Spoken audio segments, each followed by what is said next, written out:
So as you can see, I'm standing here on my yoga mat. I've got the tennis ball positioned within the ball of the foot or the transverse arch.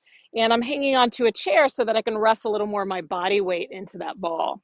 So the first thing that we're going to do, and I'm anchoring my heel in towards the mat, is that I'm going to move my foot side to side, massaging across that arch or the ball of the foot area.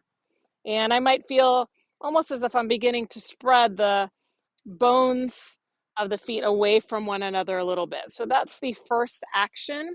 You might do that about 10 times or so. Okay, after that practice, you'll pause. You might have to reposition the ball a little bit and rest a little more weight onto the ball as well.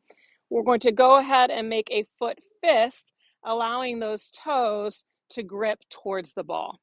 Okay, and then after that, we're going to do the opposite where we're going to lift the toes and spread the toes. That might be a little challenging to do. And then again, we'll come to make that foot fist, gripping toes in towards ball.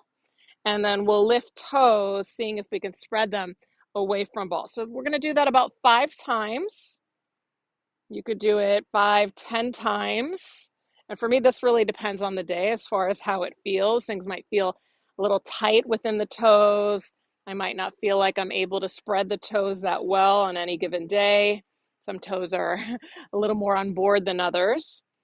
And then when you're done with the 5 to 10 movements, you're going to continue to grip the ball with your toes, but you're going to keep all of your toes on the ball except for that big toe. So now the big toe only is going to attempt in lifting up away from ball, and then you'll place it back down. Lift the big toe. Easier said than done. Lower it back down and do that about 3 more times or so. So really nice if you get the sense that you need a little more strengthening for your feet.